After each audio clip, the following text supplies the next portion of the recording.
2011ல ஒரு சின்ன ஃபேக்டரி வந்து ஸ்டார்ட் பண்ணி கொண்டு போயிட்டு இருக்காங்க.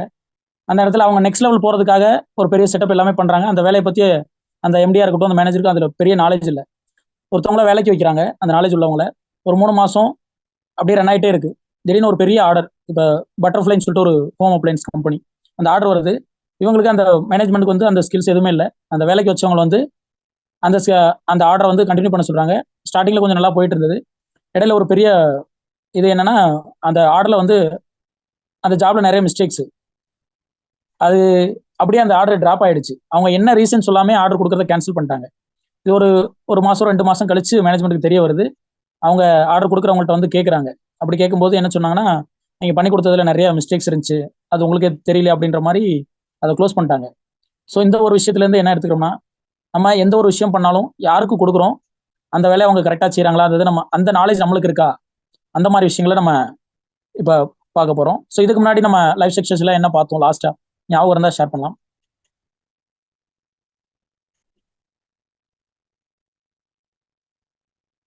சார் நான் ஷேர் பண்றேன். ஷேர் பண்ணலாம் கோபி. லைஃப் சக்சஸ் லெசன் 3ல வந்து இன்னிங்ஸ் 2 அது பார்த்தோம். மக்களை மேனேஜ்மெண்ட் பண்றத படிச்சா நிறைய பணம் கிடைக்கும் அப்படி பார்த்தோம். நம்ம வீட்டில் இருக்கிறவங்களையும் நம்மளை சுத்தி இருக்கிறவங்களையும் மேனேஜ் பண்றதை பொறுத்து நம்ம லைஃப் இருக்கும். மக்களை கண்ட்ரோல் பண்ணக்கூடாது, மேனேஜ்மெண்ட் தான் பண்ணணும். நம்ம ஒரு விஷயத்த முழுசா தெரிஞ்சுக்கிட்டு டெடிகேஷன் பண்ணணும். பேசிக்கான விஷயங்கள் எல்லாம் தெரிஞ்சுக்கணும். அதுல ஒரு தடவை தவறு நடந்தா அது ஓகே. இன்னொரு தடவையும் அதே தவறு நடந்தா அது நம்மளோட தவறு தான் அப்படின்னு நம்ம எடுத்துக்கணும். ஒரு ஒர்க் வந்து யார்கிட்ட கொடுக்கணும் அப்படிங்கிறது ரொம்ப ரொம்ப முக்கியம். இதெல்லாம் போன டைம் பார்த்தது. Yes sir. அந்த வேலையை நமக்கு அவங்க செய்து கொடுக்க அவங்களுக்கு அதுக்குரிய தகுதி இருக்கா அப்படிங்கிறத பார்க்கணும். ஏற்கனவே செய்து கொடுத்துருக்காங்களா, அந்த செய்து கொடுத்ததன் மூலம் பலன் கிடைச்சிருக்கா, இதெல்லாம் பார்த்துட்டு நம்ம ஒரு வேலையை அவங்ககிட்ட ஒப்படைக்கணும் அப்படின்னு பார்த்தோம். இன்னொன்னு பாத்தீங்கன்னா, நம்ம அந்த பேசிக் நாலேஜ் இல்லாம எதையும் டெலிகேட் பண்ணக்கூடாது. அதனால அப்படி இல்லாததுனால எவ்வளவு நஷ்டம், இருந்து செய்யக்குள்ள நமக்கு என்ன லாபம் அப்படிங்கிறதையும் பார்த்தோம். இப்படி உங்கள் லைஃப்பில் எத்தனை கதைகள் நீங்கள் சரியாக விவரம் புரியாமல் டெலிகேட் பண்ணி முடிச்சிருக்கீங்க, மாட்டிருக்கீங்க? விவரம் புரியாமல், விஷயம் தெரியாமல் நீங்கள் டெலிகேட் பண்ணியிருக்கீங்க, கொடுத்துருக்கீங்க. அப்புறம் பெரிய பாம்பு அடிச்சு அந்த விஷயம் சம்மந்தமே இல்லாமல் போயிட்டு அப்படி எத்தனை கதை நடந்திருக்கீங்க, கேட்டிருக்கீங்க. ரெண்டாவது கேள்வி, நீங்கள் டெய்லி என்ன விஷயங்கள்லாம் பண்ண போகிறீங்க, ஃப்யூச்சரில் என்ன பண்ணுவீங்க, அதுக்கு என்னென்ன நாலேஜ்லாம் தேவைப்படும், என்னென்ன செக்டரில் உங்களுக்கு பேசிக் நாலேஜ் வேணும், எது டெலிகேட் பண்ணுறதுக்கு வேறு யார்ட்டையும் கொடுத்து வேலை வாங்கணும் அப்படின்னா அதில் என்ன விஷயம் தெரிஞ்சிருக்கணும், அது எத்தனை லிஸ்ட்டு, ஒன்று ஒன்றா எழுதுங்க. அப்புறம் அந்த ஒன்று ஒன்றா எழுதுறதுக்கு எவ்வளோ டைம் ஸ்பெண்ட் பண்ணுறீங்க, எங்கே ரிசர்ச் பண்ண போகிறீங்க, அதை மற்றவங்களுக்கு டெலிகேட் பண்ணி கொடுக்கறதுக்கு முன்னாடி நீங்கள் அதை பண்ணி எவ்வளோ ரிசர்ச் பண்ணுவீங்க. ரெண்டாவது கேள்வி, எந்தெந்த விஷயங்கள்லாம் நீங்கள் பிளான் பண்ணாமல் தெரியாமல் கொடுக்கறதா இருந்தீங்க, இப்போ அந்த பாடம் படித்ததுக்கப்புறம் அப்பா இது சரிப்பட்டு வராதுப்பா, நான் இதெல்லாம் படிக்க போகிறேன் தெரிஞ்சுட்டு கொடுக்க முன்னாடி அதுக்கப்புறம் தான் நான் டெலிகேட் பண்ணானு, அப்படி என்னென்ன விஷயங்கள் முடிவு பண்ணியிருக்கீங்க? நம்ம சரியா வர முடியாம ஒரு வேலையை ஒரு ஆளுக்கு டெலிகேட் பண்ணி அதனால என்னெல்லாம் நடந்திருக்கு, நம்மளோட பர்சனல் எக்ஸ்பீரியன்ஸ் ஷேர் பண்ணலாம். வீட்டில், கம்பெனியில், ஆஃபீஸில் இவங்க இதை சரியா பண்ணிடுவாங்க அப்படின்னு நினச்சி நம்ம கொடுத்துருப்போம். அது சரியா பண்ணாமல் நம்ம அவங்கள்ட்ட கொடுத்து முடிச்சிட்டு இருந்திருப்போம். இந்த மாதிரி எக்ஸ்பீரியன்ஸ் ஷேர் பண்ணலாமா? ஒரு நல்ல ஆளு, நல்லா நிறைய இடத்துல வீடு கட்டிட்டாரு அப்படி இப்படின்னு சொல்லி நிறைய இது பண்ணோம். அவரை பற்றி நல்லா பெருமையாக சொன்னாங்க. நம்ம வீடு கட்டிகிட்டே இருந்தார். அவர் கூட ஒருத்தர் வந்து ஜாயின் பண்ணார், கனெக்ஷன் ஆனார், பார்ட்னர்ஷிப் செஞ்சார். அப்படி டோட்டலாக மாறி நம்ம பண்ணுறது, ஃபீஸ் வாங்குறது, அது எல்லாமே குறைஞ்சிச்சு. அந்த மாதிரி பாதியில் விட்டுட்டு போயிட்டாங்க. அந்த எக்ஸ்பீரியன்ஸ் இருக்குது. இது கம்பெனியில் அதே மாதிரி தான். ஒன்று சொல்லிட்டோமா செஞ்சுருவார் அப்படின்னா அதை மறந்துடுவாங்க, மறந்து செய்யாமல் விட்டுருவாங்க. அந்த மாதிரி விஷயம் எக்ஸ்பீரியன்ஸ் நிறைய. எஸ், நெக்ஸ்ட் மாயாமா ஷேர் பண்ணலாம். Yes sir. அந்த பண்ணையில வேலை பார்க்குற ஒருத்தர் அவருடைய மருமகள் வளைய காப்புக்கு பணம் வேணும்னு கேட்டிருந்தாரு. நான் என்னுடைய ஜிபேல பணம் இல்லாதனால இன்னொருத்தருக்கு பணத்தை கொடுத்து அவர் அதுக்கு பத்தி ஜிபேல இருந்து கொஞ்சம் அனுப்பி விடுங்கன்னு. ஆனா அடுத்த நாள் காலையில அவர் ஃபோன் பண்ணி, அம்மா கடைசி வரைக்கும் பணம் வரலம்மா, நான் யார்கிட்டமா போய் வாங்குறதுன்னு கேட்கல. எனக்கு ரொம்ப கஷ்டமா இருந்துச்சு. அப்புறம் பிடிச்சி சத்தம் போட்டு விட்டு அப்புறம் இன்னும் நானே போய் தேடி வேற ஒருத்தர் மூலமா உடனே போட்டு விட்டேன். ரொம்ப அது என்ன சொல்றது, நான் கண்ணீர் மல்க ஒரு நன்றி சொல்லும் போது எனக்கு அப்பதான் திருப்தி ஆச்சு. அப்பா ஒரு ஒருத்தரை காப்பாத்திட்டோங்கிற மாதிரி. அதப்போ அவங்க அனுப்பிடுவாங்கன்னு நம்பி நான் உட்கார்ந்தது எவ்வளவு பெரிய தப்பு அப்படிங்கிறது தெரிஞ்சுது. உடனே அவர் போன் பண்ணலன்னா அவருடைய கதி என்ன இருக்கும் அப்படிங்கறதையும் என்னால உணர முடிஞ்சது. தேங்க்யூ. எஸ், கிரேட்மா. சுப்ராஜ், நீங்க ஷேர் பண்ணுங்க. சார், எனக்கு பர்சனல் எக்ஸ்பீரியன்ஸ் பார்த்தீங்கன்னா, ஆட்டுக்குட்டி வாங்கிடுவோம். வாங்கிட்டு அவங்ககிட்ட சொல்லிட்டு வந்தோம், இதை கொண்டு வந்து விட்டுருங்க அப்படின்னு சொல்லி ஒருத்தர்கிட்ட வேலை சொல்லி கொடுத்து வந்தோம். அவரு பார்த்தா தூக்கிட்டு வரேன்னு சொல்லிட்டு பாதியிலே விட்டாரு. திருப்பி அந்த குட்டியை திருப்பி அந்த ஆட்டுக்கிட்டே போயிடுச்சு. அதனால வந்து இனிமேல் வந்து அவர் கொடுக்குறான்னு சொல்லிட்டு திருப்பி நானே வண்டி எடுத்து போய் அதை சாக்கில் வச்சு கட்டி எடுத்து வந்து வீட்டில் கொண்டு வந்து இந்த personal experience. Thank you sir. Yes, நம்ம 50 பேர் இருக்கோம். எல்லாருமே ஷேர் பண்ணலாம். புதுசா வந்தவங்க எல்லாரும். யாருமே நம்ம எல்லாருக்கும் கொடுத்து எல்லாரும் பெர்ஃபெக்ட்டா வேலையை செஞ்சு முடிச்சிட்டாங்களா? வீட்ல ஹஸ்பண்ட் ஒய்ஃபுக்கு கொடுத்த வேலையா இருக்கட்டும், ஒய்ஃப் ஹஸ்பண்ட் கொடுத்த அந்த மாதிரி ஆஃபீஸ்ல நம்ம சீனியர்ஸ் சொல்லியிருப்பாங்க. அந்த மாதிரி நம்ம எல்லாமே கரெக்டா பண்ணியிருக்கோமா? இல்லை நம்ம கொடுத்தவங்க கரெக்டா எல்லா வேலையும் பண்ணிடுறாங்களா? எஸ் பிரபு, நீங்க ஷேர் பண்ணலாம். வணக்கம் சார். ஒன்றும் இல்லைங்க, வீட்டு வேலை செய்யும்போது தான் அந்த பைப் லென்த்து கொஞ்சம் அளக்கிறதுக்கு நான் கொஞ்சம் சோம்பேறித்தனம் போட்டு அந்த ஒர்க் பண்ணவர் கொஞ்சம் அளந்துருக்குன்னு சொன்னேன். அதுக்கப்புறம் பார்த்தா ஒரு 4 அடி கம்மி அளந்துட்டு அது எதுவும் ஜாயின் பண்ணவும் முடியாமல் அது அரைகுறையா இருந்துச்சு. அந்த எக்ஸ்பீரியன்ஸ் கொஞ்சம் நம்ம ரிஸ்க் எடுத்து நாமளே அளந்துக்கலாமோ அப்படின்னு அதுக்கப்புறம் யோசிச்சேன். இல்லை செக்வாது பண்ணியிருக்கணும் அப்படின்னு யோசிச்சேன். எஸ் எஸ் இப்போ சொல்லுங்க, நம்ம வேலை கொடுத்துருக்கோம், அவங்க சரியா பண்ணல. இனி நம்ம டெலிகேட் பண்ணி கொடுக்கறதுக்கு முன்னாடி நம்ம என்ன விஷயங்கள்லாம் தெரிஞ்சிருக்கணும்? ஒருத்தவங்களுக்கு ஒரு வேலை கொடுக்கறதுக்கு முன்னாடி கொடுக்குற வேலைக்கு அவர் உண்மையாவே ஒர்த்து தானா, அவர் இந்த வேலைக்கு இது முன்னாடி செஞ்சிருக்காரா அப்படின்றத தகவல் நம்ம கலெக்ட் பண்ணியிருக்கணும். அது வந்து அவர் ரிசீவ் பண்ணும்போதே நம்ம பாதி தெரிஞ்சுக்கணும். இவர் கேட்கறதே வந்து கேட்டுக்கிறாருன்னா அப்போ இதுக்கு முன்னாடி இதை செஞ்சிருப்பாரு அப்படின்றத வந்து நமக்கு கெஸ் பண்ணணும்னு நினைக்கிறேன் சார். ஓகே, ஸ்ரீலாமா நீங்க சொல்லலாம். சார், எங்க வீட்ல வந்து பெயிண்டிங்கும் கார்பென்ட்ரிங் ஒர்க்கும் சேர்த்து ஒருத்தர்கிட்ட கொடுத்திருந்தேன். அவர் வந்து பண்ணிட்டாரா, எல்லாம் பண்ணிட்டாரு. ஆனா லாஸ்டா வந்து அந்த வார்னிஷ் வந்து பண்ணவே இல்லை. சரி, நான் அவர் வர நேரத்துக்கு நான் வந்து அந்த டைம் வந்து அவருக்கு கொடுக்க முடியாம போனதுனால அந்த வார்னிஷ் பண்ணாம அப்படியே நிக்குது அந்த இடம். இது என்னுடைய மிஸ்டேக்னால இது நடந்துச்சு சார். இடம் பேசிக்கா நம்ம என்னெல்லாம் தெரிஞ்சிருக்கணும் ஒருத்தவங்கள்ட்ட ஒரு வேலையை கொடுக்கறதுக்கு முன்னாடி? எஸ் கோபி, நீங்க ஷேர் பண்ணலாம். அவங்க எத்தனை வருஷமா இருக்காங்கன்னு தெரிஞ்சுக்கலாம். இதுக்கு முன்னாடி எத்தனை அந்த விஷயங்களெல்லாம் எத்தனை வீடுகளில் அந்த ஒர்க்கை சரியா ப்ராப்பராக முடிச்சிருக்காங்க, அந்த ஒரு விஷயங்கள்லாம் பார்க்கலாம். இல்லை அதுக்கான வீடியோஸ் எதனா அவங்க கிட்ட இருக்கா, இதெல்லாம் கிளியர் பண்ணிடும் அப்படின்ட்டு அதெல்லாம் பார்க்கலாம். இந்த விஷயம் வந்து எனக்கு நான் இப்போ இந்த ஒரு அனுபவம் இப்போ சமீபத்தில் ஒரு வாரத்துக்குள்ளார நான் அனுபவப்பட்டேன். ஆக்சுவலி என்னோட பொண்ணு காலேஜ் விஷயமா வந்து 1 மாசமா வந்து நிறைய காலேஜஸ் வந்து விசிட் பண்ணிட்டு இருக்கேன். அதில் சில இது விசாரிச்சு பண்ணிட்டு இருக்கேன், சில இது இன்னொருத்தவங்க ரெஃபரல் மூலமா போயிட்டு, நம்ம ரிலேட்டிவ் ஒருத்தர் ரெஃபரல் மூலமா போயிட்டு ஆக்சுவலி தனலட்சுமி சீனிவாசன் காலேஜில் வந்து ஒரு அட்மிஷன் விஷயமா சரி போயிட்டு அட்மிஷன் போட்டுட்டேங்க. இப்போ அந்த நேரத்தில் என்னால் விசாரிக்க முடியல. ஸோ திருப்பி நான் அட்மிஷன் போட்டுட்டு திருப்பி வந்து, அதாவது அங்கே இன்ஃப்ராஸ்ட்ரக்சர் இதெல்லாம் நல்லா இருக்குது, பட் ஆனால் அந்த ஃபக்கல்ட்டிஸு அந்த மாதிரி நிறைய இஷ்யூஸ் அங்கே இருக்குது போல். நான் ஆக்சுவலி என்னோட குழந்தையோடைய ஒரிஜினல் டாக்குமெண்ட் எல்லாமே நான் கொடுத்துட்டேன். முடிச்சுட்டு வெளியில் வந்து விசாரிக்கும் போது நிறைய நெகட்டிவ் கமெண்ட்ஸ். ஈவன் ஸ்டூடெண்ட், அங்கே படிக்கிற ஸ்டூடெண்ட், ஒரு ஸ்டூடெண்ட் 2 ஸ்டூடெண்ட் கிட்டத்தட்ட ஒரு 15-20 ஸ்டூடெண்ட் நிறைய டிபார்ட்மெண்ட்ஸ் எல்லாம் விசாரிக்கும், நிறைய நெகட்டிவ் கமெண்ட்ஸ். இப்போ சமீபத்தில் ஒரு 5 நாளுக்கு முன்னாடி அங்கே ஒரு குழந்தை இறந்து போயிடுச்சு. அதே எந்த காலேஜில் அட்மிஷன் பண்ணணும்னா ஒரு பொண்ணு வந்து செகண்ட் இயர் படிக்கிற ஒரு பொண்ணு வந்து இறந்து போயிட்டு. ஆக்சுவலி அது அந்த பேரண்ட் வந்து மர்டருங்கிற மாதிரி சொல்கிறாங்க, ஆனால் காலேஜ் மேனேஜ்மெண்ட் வந்து சூசைட் பண்ணிக்கிட்டாங்க அப்படிங்கிற மாதிரி சொல்கிறாங்க. இப்போ அதில் அந்த ஏன் சொல்ல வரலாம், இது நான் வந்து தீவிரமாக விசாரிக்கணும். இன்னொருத்தவங்க சொன்ன ஒரு நம்பிக்கையில் பேரில் வந்து அங்கே போய் பெருசாக பேசுகிறாங்க, இன்ஃப்ராஸ்ட்ரக்சர் அது இருக்குன்னு சொல்லிட்டு பேசுகிறாங்களே தவிர ப்ராக்டிக்கலாக வந்து பார்த்தாக்க நம்ம தீவிரமாக விசாரிக்காதனால இவ்வளோ நிறைய இதாகிடுச்சு. அதுக்கு பிறகு வந்து அந்த ஒரிஜினல் டாக்குமெண்ட் வாங்குறதுக்கு ரொம்ப சிரமமாயிடுச்சு. அந்த ஒரிஜினல் டாக்குமெண்ட்டை வாங்கிட்டேன், பட் கட்டின பணம் வந்து ரீஃபண்ட் ஆகலை. ஸோ இது எதுக்கு நான் சொல்ல வரேன்னா, அந்த அதோட உண்மைத்தன்மையை வந்து தீவிரமாக விசாரிக்காதனால இந்த அனுபவத்தை நான் அனுபவிச்சேன். அதனால இதை நான் ஷேர் பண்ணுறேன். தெரியாத விஷயம் அடுத்தவங்க கொடுத்து வேலை வாங்குறீங்க அப்படின்னா அது தப்பு. இன்றைக்கி பெரிய பெரிய கம்பெனி, பெரிய பெரிய ராஜ்யம் பண்ணிக்கிட்டு இருக்காங்க, எல்லாருமே இதில் மாஸ்டர் ஆகிருக்காங்க. யாருக்கு எங்கே எப்போ வேலை கொடுக்கணும், யார் கொடுக்கக்கூடாது, பேசிக்காக எப்படி தெரியணும், சரியான நிலை என்ன, அவங்களோட ஸ்ட்ராங்காக ரிலேஷன்ஷிப் கொண்டு போகிறது எப்படி, இவ்வளவும் சாதித்ததுனால மட்டுமே, இதை தெரிஞ்சதுனால மட்டுமே நம்ம படித்த இந்த பாடத்தை வந்து தனியாக தரவாக எடுத்ததுனால தான். ஏன்னா மக்களை மேனேஜ் பண்ண படிச்சு ஏன்னா உலகத்தையும் மேனேஜ் பண்ணலாம், பணத்தை மேனேஜ் பண்ணலாம். வெற்றியோட அளவு வந்து நீங்கள் நிர்ணயிக்க முடியாது. இதில் சக்தி வாய்ந்த ரொம்ப பயங்கரமான பவர்ஃபுல்லான விஷயம் என்ன தெரியுமா? உங்கள் டைம் சேவ் ஆகும். சரியான மக்கள்கிட்ட கொடுத்தீங்கன்னா பல மடங்கு செய்வாங்க. இன்றைக்கி எம்எம்ஜி ஒவ்வொரு சேனலில், ஒவ்வொரு ஆக்ஷனில், ஒவ்வொரு செக்மெண்ட்டில் இறங்கி நிற்கிறது காரணம் வந்து அந்தந்த இடத்துக்கு அந்தந்த மாஸ்டர்ஸ் உட்காந்து டெலிகேட் பண்ணிகிட்ருக்காங்க. எம்எம்ஜி பேங்க், எம்எம்ஜி சங்கம், 9th ஒன்று வேலை, business network, industry, training, students, LTS segment, ஒவ்வொரு தனித்தனி டிபார்ட்மெண்ட்டு எந்த இடத்துல நம்ம எங்கே விட்டோமோ அது எங்கேயோ போய் நிற்கு. இன்றைக்கி ஒரு விஷயத்தில் பேசும்போது சொல்லிட்டு இருக்காங்க, எனக்கு சம்டைம்ஸ் வந்து உங்களுக்கு டெக்னாலஜி தெரியுமா தெரியாதுன்னு என் டவுட் இருக்குது. சில நேரம் டெக்னாலஜி மாஸ்டர் இருக்கீங்க, சில நேரம் சின்ன பிள்ளை கேட்ட மாதிரி கேட்குங்க அப்படின்னா நான் சொன்ன ரெண்டுமே உண்மை தான். இன்னொரு விஷயம் என்ன தெரியுமா? இந்த டெக்னாலஜியெல்லாம் உருவாக்கி ஸ்டார்ட் பண்ணி கொடுத்து கையில் கொடுத்து இப்படி பண்ணுங்கன்னு சொல்லி கொடுத்தது நான் தான். இன்றைக்கி அதில் உள்ள டவுட்டை நான் கேட்டுக்கிட்டு இருக்கேன். எந்த அளவு டெலிகேஷன் போயிட்டு தெரியுமா? அவங்க நம்மளோட பாஸ்ட்டை எங்கேயோ போய் பண்ண ஆரம்பிச்சிட்டாங்க. இங்கே தான் நம்ம சரியாக டெலிகேட் பண்ணியிருக்கோம் அப்படின்னு அர்த்தம். நம்ம ஒருத்தவங்களுக்கு ஒரு ஒர்க் டெலிகேட் பண்ணி கொடுத்துருப்போம். காலப்போக்கில் நம்மளே அந்த வேலையில் அவ்வளோ இதாக இருந்திருக்க மாட்டோம். ஆனால் அவங்க நம்மளோட மாஸ்டர் ஆயிடுவாங்க. அந்த மாதிரி எக்ஸ்பீரியன்ஸ் தான் ஷேர் பண்ணலாம். நம்ம வீட்டிலே இருக்கட்டும், வெளியே இருக்கட்டும், அந்த வேலையை நம்ம தான் சொல்லி கொடுத்துருப்போம். ஆனால் அவங்க கொஞ்ச நாள் கழிச்சு அதை நம்மளோட சூப்பராக பண்ணுவாங்க. அந்த மாதிரி யாரும் பார்த்துருக்கோமா? நம்ம ஷேர் பண்ணலாம்.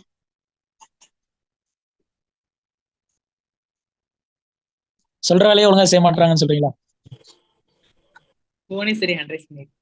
ஒரு லைஃப்ல நடந்ததை ஒண்ணு சொல்றேன். அதாவது நான் தான் என் ஹஸ்பண்டுக்கு தோசை சுட சொல்லி கொடுத்தேன். ஆனா என்னை விட அவருதான் நல்லா தோசை நல்லா சுடுவாரு. அந்த மாதிரி ஒர்க் வைஸ் வந்து ஒரு டிஃபரன்ஷியேட்டை நான் ஆச்சரியமா பார்த்தது அவர்கிட்டதான். கத்துக்கிட்டதே என்கிட்ட காட்டுறீங்களா அப்படிங்கிற மாதிரி எனக்கு இருந்துச்சு. எஸ்.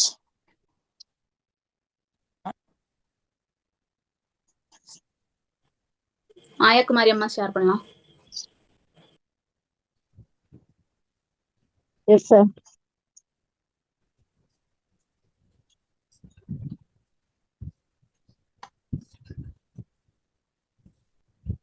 பேசலாமா நீங்க? Yes sir. என்னைக்கு சொல்லுங்க. கேக்குதா? நான் ஒரு பையனுக்கு எந்தெந்த மருந்தை இப்படி யூஸ் பண்ணணும்னு ஒரே தடவை வாயால சொல்லி விட்டு அவன் வயல்ல இப்படி யூஸ் பண்ணணும்னு மட்டும்தான் சொன்னேன். அவன் யூஸ் பண்ணி பார்த்துவேன். இன்னைக்கு அந்த ஊர் பூரா அவன் ரெக்கமெண்ட் பண்ணி எல்லாருக்கும் நேரா நின்னு அவனே செய்து கொடுக்குறான். அதை பார்க்கல எனக்கு ரொம்ப சந்தோஷமா இருக்கு. இவ்வளவு சிம்பிளா ஒரு வேலையை சொல்லி இவ்வளவு கிரேட்டா அந்த வேலையை பாக்குறானுக்குள்ள எனக்கு சந்தோஷமா இருந்துச்சு. நம்மளால அப்படி பண்ண முடியலையே அப்படிங்கிற ஒரு ஏக்கமும் இருந்தது. தேங்க்யூ. Yes, great.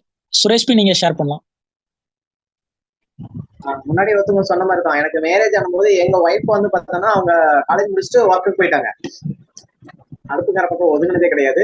நாம ஏதோ பேச்சுலரா கொஞ்ச நாள் வாழ்ந்துருக்கிறோம், அதனால சமையல் பண்ணியெல்லாம் கொஞ்சம் கொஞ்சம் தெரியும். அவன் திரும்ப இங்க வந்து வேலைக்கு டவுன்ல வந்து லோக்கல்ல வந்து வேலைக்கு போகும்போது சமையல்லாம் நான் தான் செஞ்சு கொடுப்பேன்.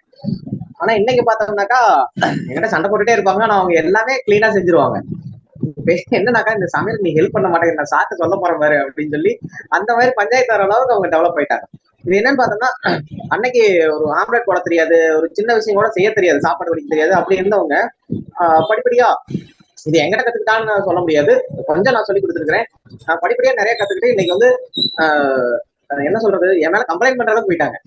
நீ எனக்கு ஹெல்ப்பே பண்ண மாட்டேங்கிற, நான் சாப்பிட்டு சொல்ல போறேன் பாரு அப்படிங்கிற மாதிரி. ஸோ அது பார்க்கும்போது எனக்கு வந்து ஓகே, இவங்க வந்து அந்த இதுல மாஸ்டர் ஆயிட்டாங்க அப்படிங்கிறது எனக்கு தோணுது. நான் இன்னும் கொஞ்சம் நிறைய அவங்க கிட்ட கத்துக்க வேண்டியதா இருக்குது அப்படின்னு. ஒரு கம்பெனில ஒர்க் பண்ணிட்டு இருக்கும்போது எனக்கு ஈக்குவலா தான் ஒருத்தர் ஜாயின் பண்ணாரு மேனேஜர் லெவல்ல. ஆனா அவருக்கு விஷயம் தெரியல, ஒரு வேலை மட்டும் தெரியல. தெரியாதனால அவரு அந்த கம்பெனில ஒர்க் பண்ண முடியாது, வெளியே போற மாதிரி ஒரு சுச்சுவேஷன் இருந்தாங்க. அந்த சுச்சுவேஷன்ல என்கிட்ட வந்து கேட்டாங்க. நான் வந்து அவருக்கு வந்து அதை பத்தி சொல்லி கொடுத்துட்டு ட்ரைனிங் கொடுத்து பார்க்கும்போது அவர் வந்து என்னைய விட நல்ல திறமையா பண்ற விஷயத்தை நான் பார்த்தேன். நீங்கள் யாருக்கு எதோ சொல்லிக் கொடுக்கீங்களோ அவங்களோட தாண்டி எங்கேயோ போயிடுவாங்க அவங்களோட நாலேஜ். அவ்வளோ ஒரு பவர்ஃபுல்லான விஷயம் இது. இந்த மாதிரி விஷயத்தில் வந்து இது எனக்கு பண்ண வேண்டாம், நான் விட்டுட்டு நான் தனியாக போகிறேன், இவங்களாம் பண்ணிக்கிட்டோம் அப்படி இல்லை. நீங்கள் கொஞ்சம் கான்சென்ட்ரேட் பண்ணி அதை கவனிக்க ஆரம்பிச்சு அது ரொம்ப பவர் கிடைக்கும், அது பெருசாக வளரும், ஒரு பெரிய சாமர்த்தியத்தை உருவாக்கலாம் இந்த மேனேஜ்மெண்ட் மட்டும் படிச்சிங்கன்னா. இந்த விஷயத்தை தப்பாக புரிஞ்சுக்கிட்டீங்க அப்படின்னா, தப்பாக புரிஞ்சுக்கிட்டீங்க, பறக்க முடியல, செய்ய முடியலன்னா திரும்ப திரும்ப திரும்ப ட்ரேட்மில் ஓடின மாதிரி அங்கேயே ஓடிக்கிட்டு இருப்பீங்க, எதுவும் நடக்காது. நிறைய பேருக்கு இந்த விஷயம் புரியும். 30 வருஷம் 40 வருஷம் கழிச்சு ஓட முடியல சார், ரொம்ப கஷ்டமாக இருக்குது, ஒத்தியில் எதுவும் பண்ண முடியல, 4 பேருக்கு மேலே என்னால் கஸ்டமர்ஸ் பார்க்க முடியலன்னா செத்தேன். இத்தனை வருஷம் ஏன் வேஸ்ட் பண்ணுங்க நீங்கள் விவரம் தெரியாமல்? அப்பாவியாக இருக்கும், என்ன தெரியாதுன்னு அவங்களுக்கு தெரியாது. அப்படி பார்த்து இது அளவா சிரிக்கவா வருத்தப்படவான்னு தெரியாமல் பார்த்துட்டு சரி அதுக்கப்புறம் சொல்லுது புரிஞ்சு படிக்க வரேன்னா இல்லையான்னு தெரியாது. அந்த மாதிரி டெலிகேட் பண்ணி கொடுக்குறனால நம்மளுக்கு என்னெல்லாம் கிடைக்கும் அந்த விஷயங்களை ஷேர் பண்ணலாம். இந்த விஷயத்துல வந்து நிறைய பேருக்கு நான் வந்து அந்த மாஸ்டர் சொன்ன மாதிரி அவங்க சொல்லிக் கொடுக்குற விஷயம் வந்து தரவா சொல்லிக் கொடுப்போம்.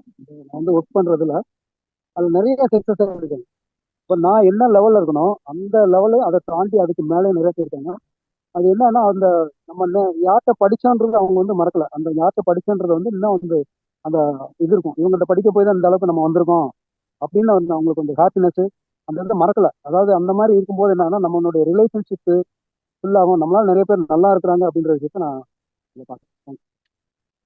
சார், ஒரு விஷயத்த நம்ம அவங்ககிட்ட ஒப்படைக்கிறோம் அப்படிங்கக்குள்ள அவங்க ஏற்கனவே இதை செய்து அந்த மாதிரி வேற எங்கேயாவது ப்ரூவ் பண்ணியிருக்காங்களான்னு பார்க்கலாம்.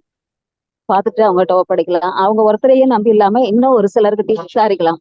ஏன்னா வேற ஒரு இடத்துல அதே தரமான பொருள் விலை கம்மியா கிடைக்கலாம், ஒரு வேலையும் தரமா நடக்கலாம், வேலையும் கம்மியா இருக்கும். அந்த மாதிரி ஒரு தடவைக்கு 2 தடவை விசாரிக்கலாம் மற்ற இடத்துலயும் அப்படிங்கிறதையும் எடுத்துக்கிறேன்.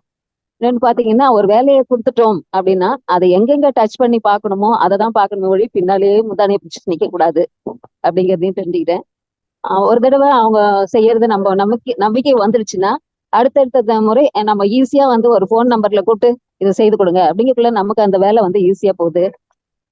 நம்ம ஆளு தேடிட்டு இருக்க வேண்டாம், எங்க இருந்தாலும் ஒரு போன்ல முடிச்சுக்கலாம். வேலை கம்மியா போகுது, ஓரளவு நமக்கு நாலேஜ் தெரிஞ்சிருக்கு அப்படிங்கிற ஒரு பல விதமான நாலேஜ் ஒருத்தவங்ககிட்ட ஒப்படைக்கக்குள்ள என்னென்னலாம் தெரிஞ்சுக்கணுங்கிறது இதுல தெரிஞ்சுக்கிறேன். Thank you sir. இது வந்து நம்ம டெடிகேட்டடா வந்து நம்ம மற்றவங்களுக்கு சொல்லி கொடுக்கறதுனால நமக்கு வந்து டைமிங் வந்து ரொம்ப மிச்சமாகும் சார். டைமிங்னால நம்ம நாலேஜ் வந்து நல்லா கேதர் பண்ணிக்க முடியும், அதை தெரிஞ்சுக்கிறேன் sir.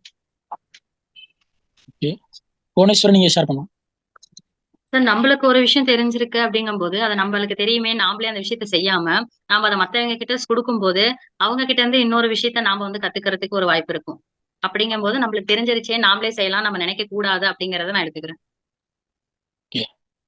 Next Revathi hand rice பண்ணிருந்தீங்க, ஷேர் பண்ணலாம். பிரதர், என்ன அப்படின்னா இப்போ நமக்கு தெரிஞ்ச விஷயத்த சொல்லி கொடுக்குறோம். ஸோ நம்ம சொல்லி கொடுக்கறதையும் தாண்டி ஒரு பர்சன் வந்து நம்மளை விட நாலேஜபிளாவோ கொஞ்சம் எக்ஸ்பீரியன்ஸாவோ சீக்கிரமா தெரிஞ்சுக்கிற ஒரு பர்சனா இருக்கிறாங்க அப்படின்னா அவங்க நம்மளை விட முன்னேறி செல்வாங்க. ஸோ அப்போ வந்து ஐயோ இது மாதிரி போயிடுவாங்க அப்படின்னு நம்ம பார்க்காம அவங்கள வந்து ஸோ நல்லா ட்ரெயின் பண்றது பெட்டர் அப்படின்ற விஷயத்த ஃபர்ஸ்ட் நான் எடுத்துப்பேன் சார். தேங்க்யூ. சுப்ராஜ் நீங்க ஷேர் பண்ணலாம். சார், இப்போ ஒரு வேலை கொடுக்குறதுக்கு முன்னாடி அந்த வேலை அவங்களுக்கு தெரியுமா அப்படிங்கிற முதல்ல நம்ம பார்க்கணும் சார். பார்த்துட்டு அந்த வேலையை பற்றி அவங்களுக்கு ஓரளவு தெரிஞ்சவங்க தான் அந்த வேலையை நம்ம அவங்க அதை விட்டு நம்ம எதோ வேணும் நம்ம அவங்க இருக்கக்கூடாது. அந்த விஷயத்தை பார்க்குறேன். Thank you sir. இப்போ நம்ம ஒருத்தருக்கு ஒரு வேலை கொடுக்குறோம்னா அந்த வேலை வந்து அவங்க கரெக்டாக பண்ணுவாங்களான்னு பார்க்கணும் ஃபர்ஸ்ட். அப்புறம் அதில் எக்ஸ்பீரியன்ஸ் இருக்கிற ஆளா இருக்காங்களா. இப்போ நம்மளை விட எக்ஸ்பீரியன்ஸ் அதிகமாக இருக்கிற ஆளுக்கு நம்ம அந்த ஒர்க்கை கொடுக்குறோம்.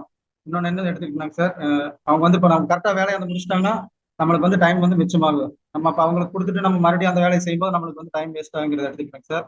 இன்னொன்று வந்து நம்ம ஒரு வேலையை எடுத்து பண்ணும்போது நம்ம வந்து அந்த வேலையை செய்யக்கூடிய ஆளான்னு நம்ம ஃபர்ஸ்ட் யோசிச்சு பார்த்துட்டு அப்புறம் அந்த வேலையை செஞ்சோம்னாலும் நம்மளுக்கு பெட்டராக இருக்கு சார்.